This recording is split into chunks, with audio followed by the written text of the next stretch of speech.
APPSC scam అసలేం జరిగింది? 2018లో చంద్రబాబు గారి ప్రభుత్వంలో ఇచ్చిన నోటిఫికేషన్ ఇది. 169 గ్రూప్ 1 పోస్టుల కోసం 1,14,473 మంది అప్లై చేసుకున్నారు. పరీక్ష జగన్ గారి వైఎస్ఆర్సీపీ గవర్నమెంట్ లో డిసెంబర్ 2020లో జరిగింది.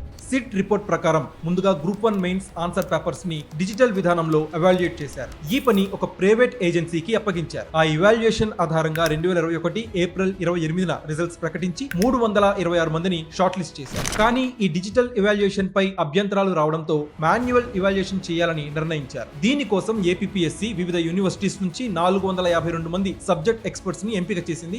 కానీ వాళ్ళని అసలు పిలవనే లేదు. అసలు ఏం జరిగిందంటే 2021 డిసెంబర్ 5న ఆన్సర్ పేపర్స్ ని స్ట్రాంగ్ రూమ్ నుంచి నేరుగా హాయ్లాండ్ ప్రైవేట్ రిసార్ట్స్ కి తరలించారు. అక్కడే 84 రోజులు ఉన్నాయి. అంటే 2022 ఫిబ్రవరి 26 దాకా అక్కడే ఉన్నాయి. అక్కడ ఇవాల్యుయేషన్ చేసింది ఎవరో తెలుసా? 66 మంది డేటా ఎంట్రీ ఆపరేటర్. వాళ్ళలో ఎలక్ట్రీషియన్లు, క్లర్క్లు, సెక్యూరిటీ గార్డులు, 10th ఇంటర్ చదివిన వారు ఉన్నారు. అంటే యూనివర్సిటీస్ నుంచి వచ్చి సబ్జెక్ట్ ఎక్స్పర్ట్స్ ఎవాల్యుయేట్ చేయాల్సింది వీళ్ళతో ఎవాల్యుయేట్ చేయించారు. వీళ్ళతోనే ఎగ్జామినర్ 1, ఎగ్జామినర్ 2 అని సంతకాలు చేయించారు. దీన్నే సిట్ ఫోర్జరీ అని తేల్చింది. ఫోరెన్సిక్ కి పంపిన 736 షీట్లలో 718 షీట్లు అంటే 97.5% షీట్స్ లో మార్పులు, ఓవర్ రైటింగ్, వేరే ఇంక్ తో రాతలు బయటపడ్డాయి. ఇది హాయ్లైన్ లోనే కాదు, విజయవాడలో జరిగిన సెకండ్ ఎవాల్యుయేషన్ లో కూడా జరిగింది. ఒకే అభ్యర్థి మార్కులు డిజిటల్ లో ఒకలా, హాయ్లైన్ లో ఒకలా, విజయవాడలో ఇంకోలా. ఒక అభ్యర్థికి మార్కులు 103 నుంచి 69కి, మళ్ళీ 115కి 3 సార్లు మారిపోయాయి. మొత్తం 197 మందికి మార్కులు పెరిగాయి, 222 మందికి మార్కులు తగ్గాయి. కమ్యూనికేషన్ అంతా అనధికారిక ప్రైవేట్ ఛానల్స్ లో, అనఫీషియల్ ఛానల్స్ లో జరగడం ద్వారా మార్కులు మ్యానిపులేట్ అయ్యాయని సిట్ చెప్తోంది. పేపర్ల భద్రత నుంచి దిద్దిన వాళ్ళు, మార్కులు వేసిన వాళ్ళు, పెట్టిన సంతకాల వరకు ప్రతి చోట కూడా నిబంధనలు ఉల్లంఘించబడ్డాయని సిట్ రిపోర్ట్ చెప్తుంది.